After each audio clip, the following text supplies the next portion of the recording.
অনুষ্ঠান শেষ করার আগে গুরজিৎকে অসংখ্য ধন্যবাদ জানাই এত সুন্দর একটা গান পরিবেশন করার জন্য।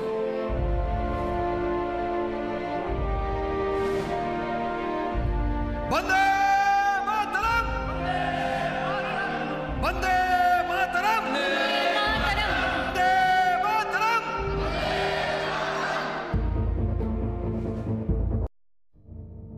35B Haridaspalli road. Okay okay okay, thank you so much. শুনুন, ছেলের জন্য যদি কিছু দরকার লাগে প্লিজ প্লিজ আমাকে বলবেন।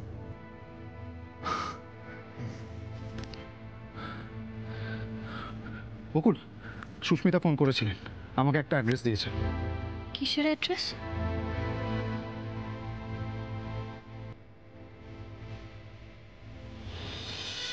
ও অন্য কিছু কথা আমাকে বলে যায়নি, তবে কয়েকদিন আগে ওর একটা বন্ধু আমায় ফোন করেছিল। বন্ধু? হ্যাঁ, কলকাতাতেই থাকে, তবে অশোকের কাজকর্মের সাথে ওর কোনো যোগাযোগ ছিল না। ও বলল অশোক লকআপে যাওয়ার কয়েকদিন আগে একটা তালাবন্ধ সুটকেস ওর কাছে রেখে দিয়ে গেছে।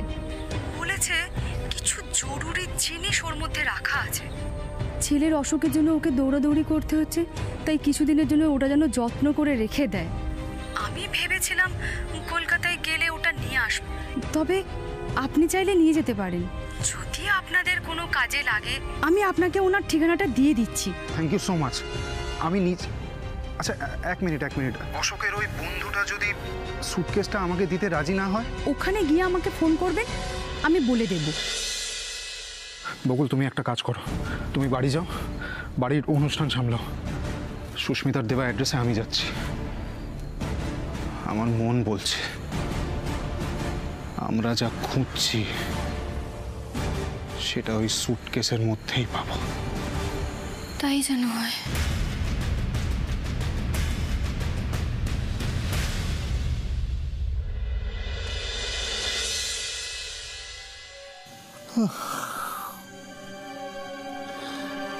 এসা, আমাদের বাড়িতে যে কি শুরু হয়েছে আমি বুঝতে পারছি না। কেন বাবা? কেন মানে? যে বকুলের বাবাকে নিয়ে আমাদের বাড়িতে এত অশান্তি, এত কমপ্লিকেশন, সেই তার অনারে আমাদের বাড়িতে স্পেশাল অনুষ্ঠান কেন? এর মানেটা কি? আমি তো কিছু বুঝতে পারছি না।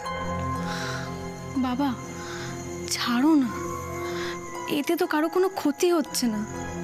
আর উনি সত্যি একজন শ্রদ্ধেয় মানুষ ছিলেন, এই জন্যই তো জেঠুমনি ঠিক করেছে যে ওনাকে সম্মান জানাবে। এতে তো কোনো অসুবিধে নেই, বলো? অসুবিধে আছে রে মা।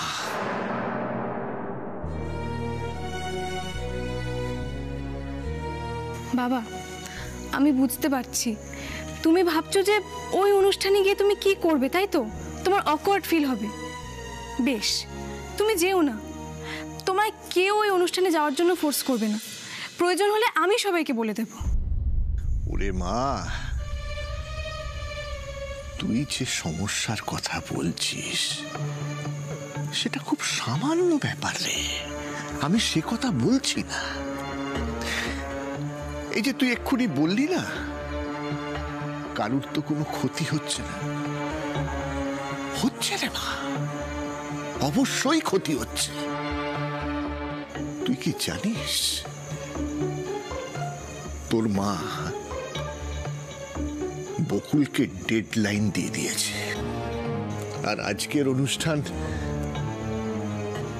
সেই আগুনে ঘি ঢালছে। বাবা তুমি এভাবে কেন বলছো? তুমি এত আপসেট কেন হচ্ছ বলো তো? আপসেট কি সাদে হচ্ছি রে মা? দিনের শেষে তুই আমার কথাটা মিলিয়ে দিস। তুমি বলতে চাইছো যে আবার কোনো অশান্তি হবে? 100 বার হবে, হবেই। আর আবার তোর এই বাবাকেই কাঠগড়ায় দাঁড় করাবে।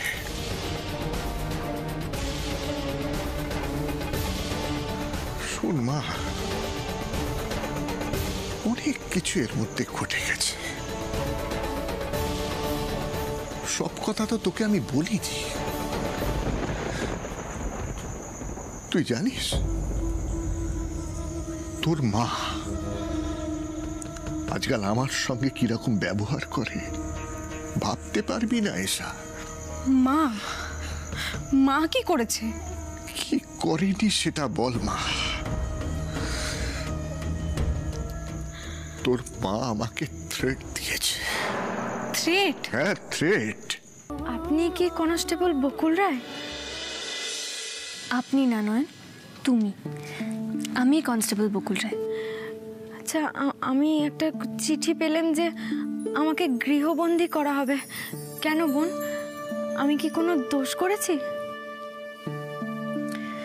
এই প্রশ্নের উত্তরটা আমি তোমাদের তিনজনকেই দেব। আমি কনস্টেবল বকুল রায় তোমাদের তিনজনকে গৃহবন্দী করেছি।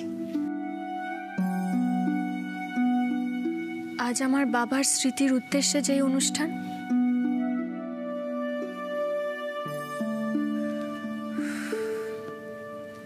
সেই অনুষ্ঠানকে স্মরণীয় করে রাখবো বলে।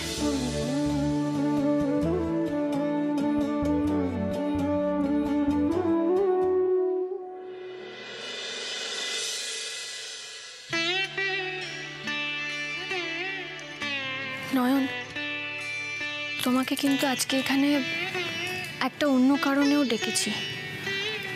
কারণটা খুবই পার্সোনাল। ওটা কি বললেন? কি পার্শ্ব নাকি ব্যক্তিগত কারণ?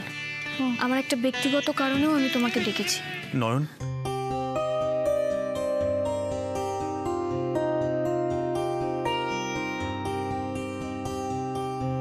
আপনি আপনি এখানে? ইনি কে নয়ন? উনি আসলে... থাক, বলতে হবে না। পরিচয় দিতেই যখন এত অস্বস্তি বোধ হচ্ছে, তখন স্পষ্ট বোঝা যাচ্ছে তোমাদের মধ্যে সম্পর্কটা কি।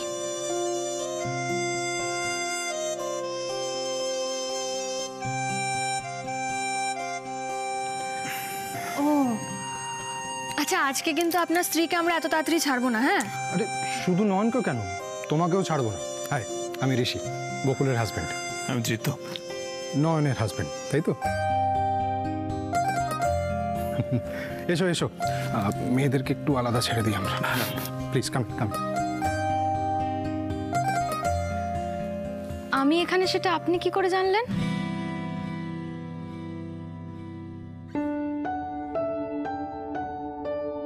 মনের টান থাকলে সব এমনিই জানা যায়, নয়?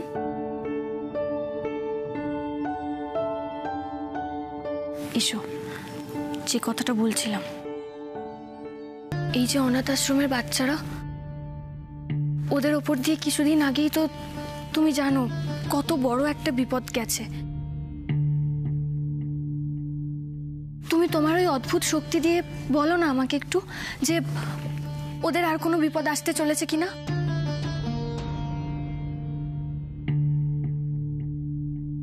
আর যদি ওরা কখনো বিপদে পড়েও, তাহলে সেই বিপদ থেকে রক্ষা পাবে কি করে বলো না নয়ন?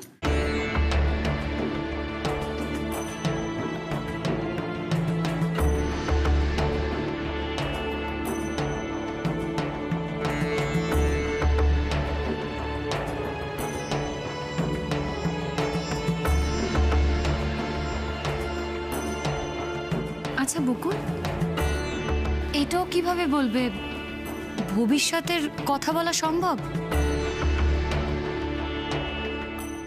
নয়নের পক্ষে সব সম্ভব শাবনম। আমি জানি নয়ন ভবিষ্যৎ দেখতে পায়, আর সেই শক্তি দিয়ে ও অনেকের সাহায্য করেছে এর আগে, তাই না নয়ন? ঠাকুরের কৃপা আমার ওপর আছে ঠিকই, কিন্তু কিন্তু উনি আমাকে এতটাও ক্ষমতা দেননি যে যখন ইচ্ছা তখন আমি কারোর ভবিষ্যৎ দেখতে পারি। তোমার কথাটা আমি ঠিক বুঝতে পারলাম না নয়ন। দেবতা যখন চান তখনই আমি দেখতে পাই গো বকুল, কিন্তু কিন্তু তুমি যখন বলছো তখন আমি একটাবার চেষ্টা করে দেখতে পারি।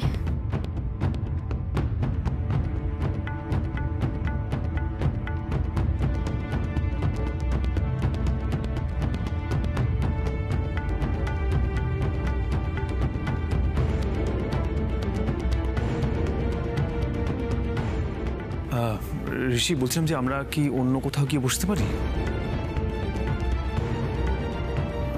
হ্যাঁ হ্যাঁ, না কেন, চলো না আমরা আমাদের ঘরে গিয়ে বসি। হ্যাঁ চলো চলো। যশ, নিখিল, চলে এসো, প্লিজ কাম, আসো।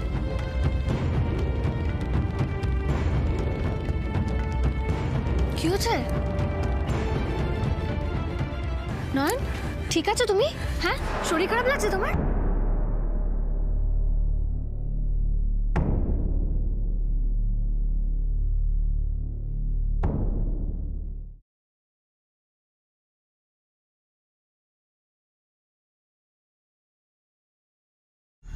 নয়ন বলেছে যে আমি যেটা খুঁজছি সেটা আমার আশেপাশেই কোথাও একটা আছে। আমি খুব শিগগিরই সেটা খুঁজে পাবো। আর আমারও মন বলছে ওই অশোকের সুটকেসের মধ্যে কিছু না কিছু তো পাওয়া যাবেই যাবে। হতে পারে, আমার মন যখন বলছে তখন হতেই পারে। কিন্তু কি বলতো, এই এক একটা পেন ড্রাইভের মধ্যে এক গাদা করে ফাইল রয়েছে। এতগুলো ফাইলের মধ্যে আমাদের কাজের ভিডিও কোনটা কে জানে। না বকুল, এতগুলো ফাইল খুঁজতে তো অনেক সময় লেগে যাবে। তা তো লাগবেই। আমাদের কাছে আর কোনো অপশনও নেই এটা ছাড়া। ওদিকে কাকিমণি ওয়েট করে আছে প্রমাণের জন্যে।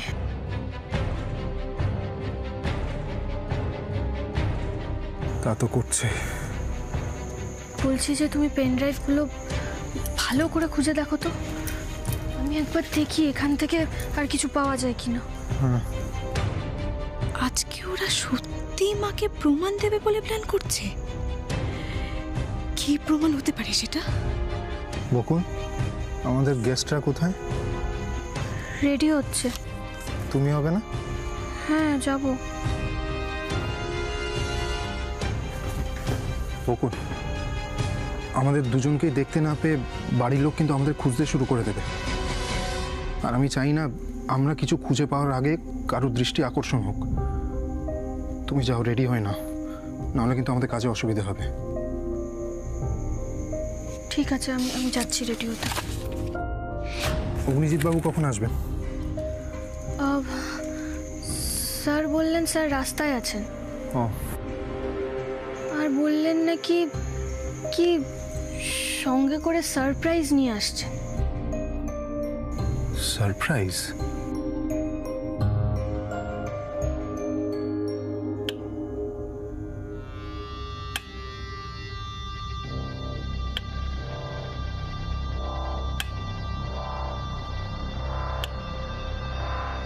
ওরা আমার কাফলিংটা খুঁজে পেল, দুটোই পেল, অথচ নিজেরা না এসে রাগিনীর হাতে পাঠালো। এরপর এসআর এন্টারপ্রাইজের ব্যাপারটাও খুঁজে পেল, জমির ব্যাপারটাও জানতে পারল। ইনফ্যাক্ট সব কিছু জেনে গেল, অথচ আমাকে এসে একবারও চার্জ করলো না। আশ্চর্য। ভিডিওটা নিয়ে পড়ল, একমাত্র এই ব্যাপারটাতেই আমি সেফ। ওরা চাইছেটা কি? কি চাইছে, কি চাইছে, কি চাইছে, কি চাইছে, কি চাইছে, কি চাইছে, কি চাইছে? বাবা! ঈশা, হেই, কি হয়েছে? বাবা! হাঁপাচ্ছিস কেন মা? কি হয়েছে? ভিডিও বাবা, ভিডিও। ভিডিও? কোন ভিডিও? আমি জানি না কোন ভিডিও, আমি কিচ্ছু জানি না, কিন্তু এতটুকু জানি যে ছোট বৌদিরা একটা ভিডিও খোঁজার চেষ্টা করছে। আই মিন খুঁজছে। এখন কোথায়? অশোকের দেওয়া একটা সুটকেসের মধ্যে খুঁজছে।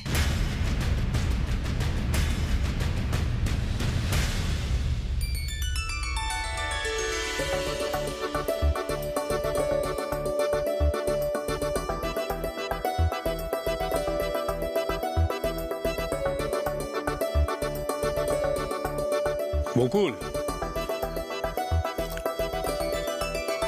বলছি সবাই তো মোটামুটি এসে গেছে, অনুষ্ঠানটা শুরু করে দিই। 2 মিনিট ওয়েট করতে হবে বাবা, স্যার আসছেন। আর বাবার প্রিয় ছাত্র বলে কথা। আর ওয়েট করার দরকার নেই বকুল, আমি চলে এসেছি।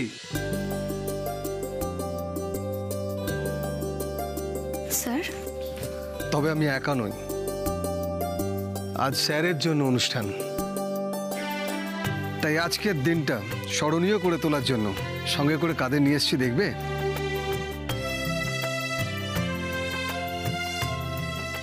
এসো তোমরা।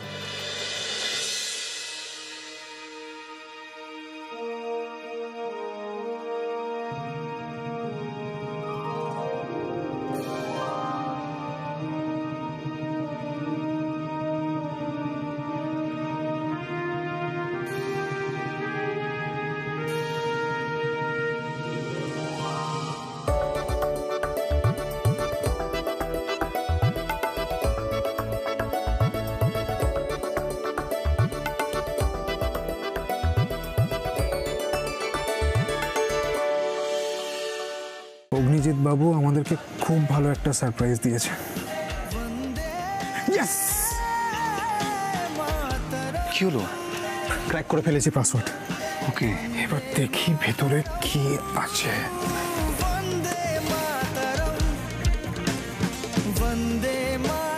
যা, কিছুই তো নেই, সব ডক ফাইল আর বিল আছে, ভিডিওটাই তো নেই এর মধ্যে।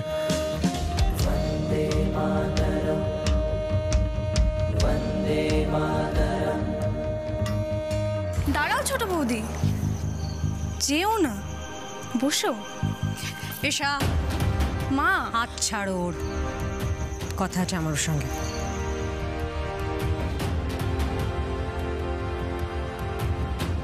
আয়।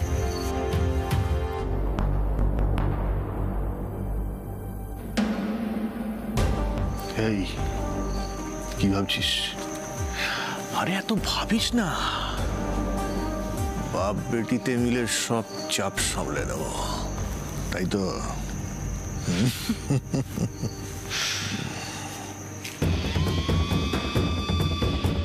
রাগিনী রাগিনী, আজকের রাতটা যদি কাটিয়ে দিতে পারি তাহলে তোমার আর বকুলের ধরা ছোঁয়ার বাইরে চলে যাব। ঋষি কাম ডাউন ঋষি। দেখো, এখন আমাদের ধৈর্য ধরা ছাড়া আর কোনো উপায় নেই। Please calm down. I am sorry. তুমি নিচে যাবে না? এখন তো বোধহয় নয়নের পারফরমেন্স। হ্যাঁ, আমাকে যাচ্ছি। কাম ডাউন। দীপ্ত,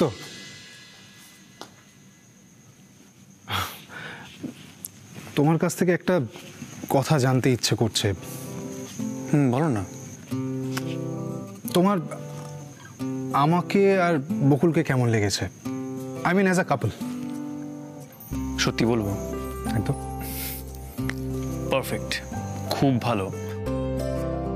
তোমাদের ভালোবাসা না ফিল করা যায়। অথচ এটা ফিল করতে না আমি অনেক সময় লাগিয়ে ফেলেছিলাম। বিদেশ থেকে পড়াশোনা করে এসেছিলাম তো, ওভার স্মার্ট, নাকুচু, এই ধরনের বদগুণ ছিল আমার মধ্যে। সেখানে বকুল মফস্বলের সহজ সরল মেয়ে। আমার আর ওর মধ্যে কোনো মিলই ছিল না। মানে স্ট্যাটাস বলো, স্টাইল অফ লিভিং, টেস্ট, কোনো মিল ছিল না। বউ হিসেবে মানতেই পারিনি ওকে, অনেক মিসবিহেভ করেছিলাম। কিন্তু বকুল, আই মাস্ট সে, মানে বারবার আমাকে অবাক করেছে। উফ, কি ধৈর্য! আনস্মার্ট, গাইয়া মেয়ে বলে যাকে দূরে সরিয়ে রেখেছিলাম, তার মধ্যে যে একটা সোনার খনি থাকতে পারে নিপাট সহজ সরল মন থাকতে পারে আমি ভাবতেই পারিনি। ব্যাস সেটারই প্রেমে পড়ে গেলাম।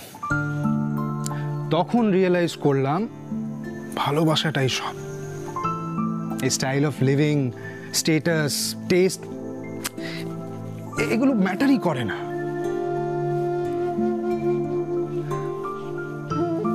এই সব কিছুকে সাইডে রেখে উল্টো দিকের মানুষটার মধ্যে যে পিওর সোলটা আছে, ভালো মানুষটা আছে, সেটাকে খোঁজার চেষ্টা করো। দেখবে তুমি নিজে খুব ভালো থাকবে।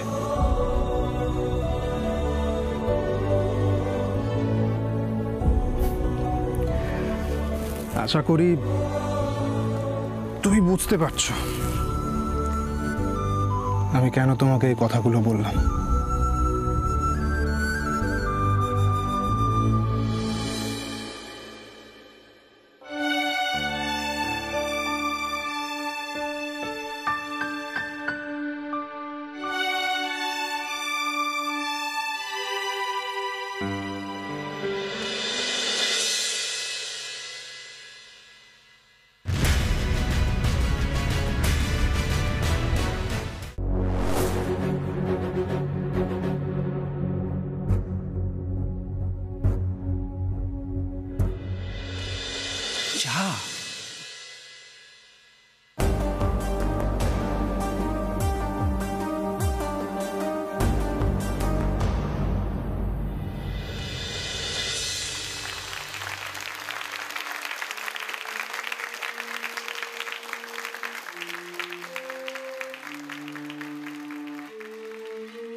আজ যে মানুষটাকে ডেডিকেট করে এই অনুষ্ঠানটা করা হচ্ছে তাকে দেখার, তার সান্নিধ্য পাওয়ার সৌভাগ্য আমার হয়নি,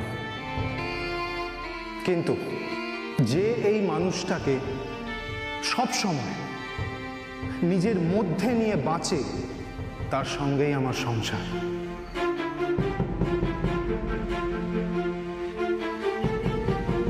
আমি দেখেছি বকুলকে, ও কিভাবে ওর বাবার আদর্শ, সততা ও দেশভক্তিকে নিজের মধ্যে বাঁচিয়ে রেখেছে, দেখেছি আমি।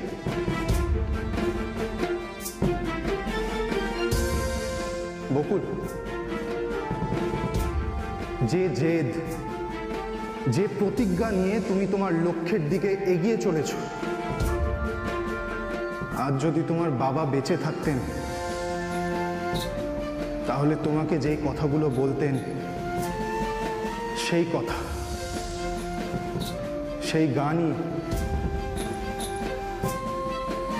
আমি সবাইকে শোনাবো।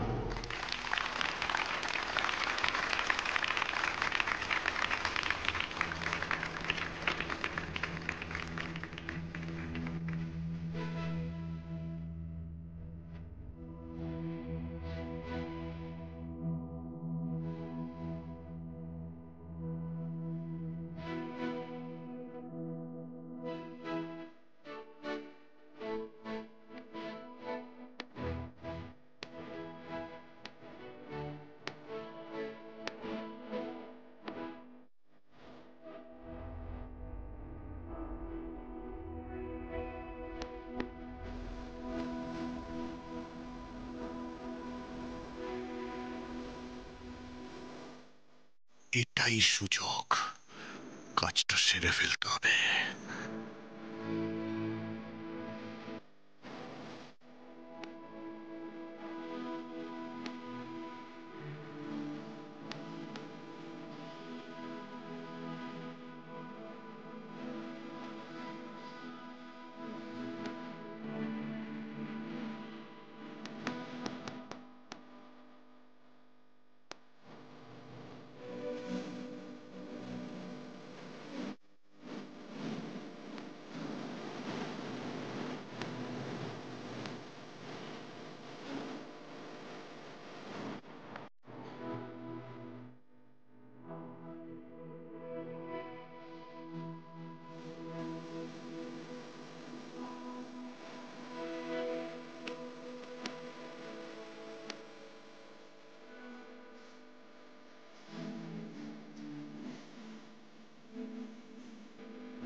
তোর গান শেষ হওয়ার আগেই আমাকে আমার কাজ শেষ করতে হবে।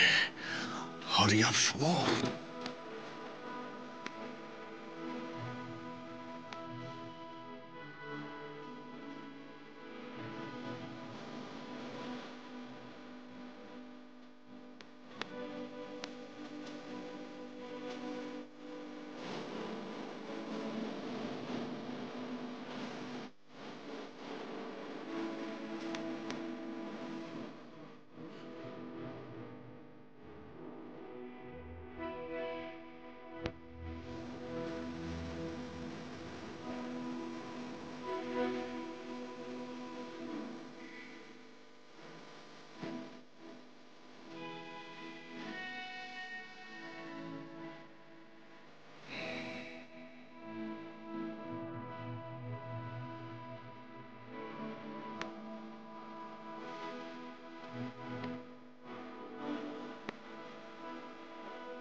মুকুল, আজকের দিনটা তো শেষ, মানে প্রায় শেষ। তোর কি আমায় কিছু দেওয়ার আছে?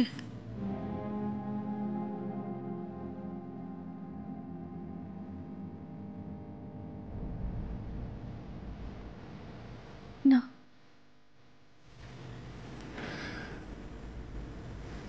আমার তোমাকে কিছু দেওয়ার নেই কাকিমুনি।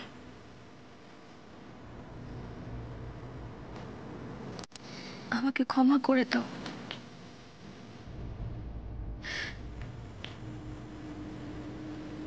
আমি তোমাকে দেওয়া কথা,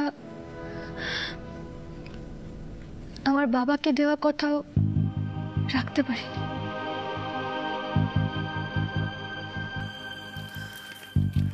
এই জন্যই বলে ভাবিয়া করিও কাজ, করিয়া ভাবিও না। বকুল, খুব তো বড় বড় কথা দিয়েছিলে তুমি তোমার কাকিমণিকে, সেসবের কি হলো? হ্যালো, প্রমাণ কোথায়? ডেডলাইনও শেষ। এবার আরে বলো বলো, কি হলো? সমর,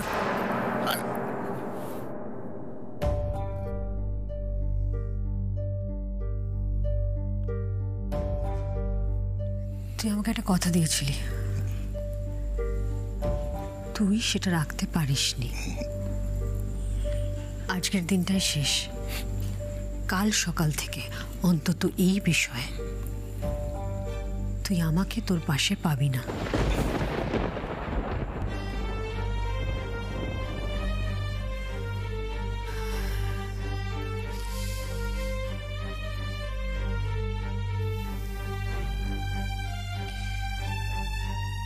আজকের দিনটা শেষ হতে এখনো একটু সময় বাকি আছে বকুল।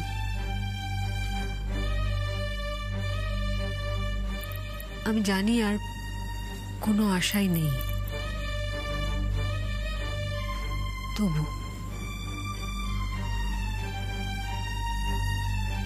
তবু আমি অপেক্ষা করব।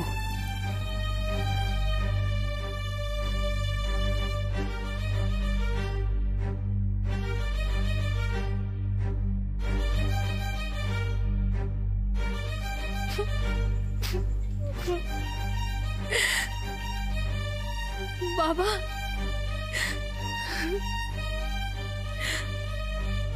বাবা আমি হেরে গেছি, বাবা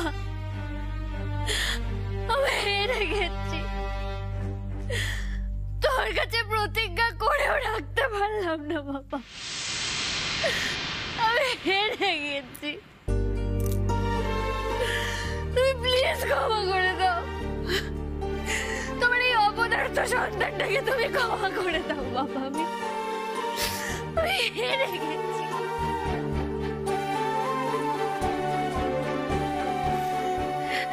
হেরে গেছি।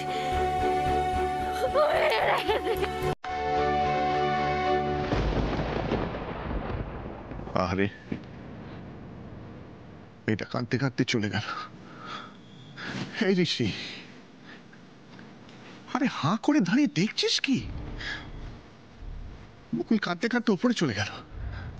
যা বাবা যা, ওকে কি একটু সান্ত্বনা দে। আরে যা, আরে আমার দিকে কি তাকিয়ে দেখছিস? যাকে সান্ত্বনা দে। আরে তুই তোর স্বামী, এই সময় তোর পাশে তুই থাকবি নাকি? হ্যাঁ, যা বাবা যা যা। সরি ছোট বৌদি, আমি তোমাকে সান্ত্বনাও দিতে পারছি না।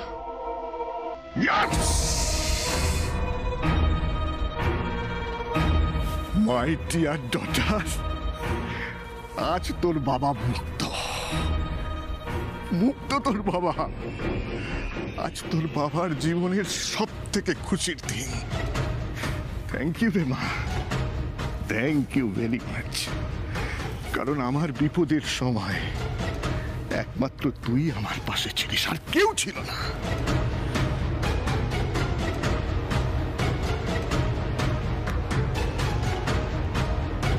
আজকের পর তোর বাবার দিকে আর কেউ আঙুল তুলতে পারবে না, কেউ না।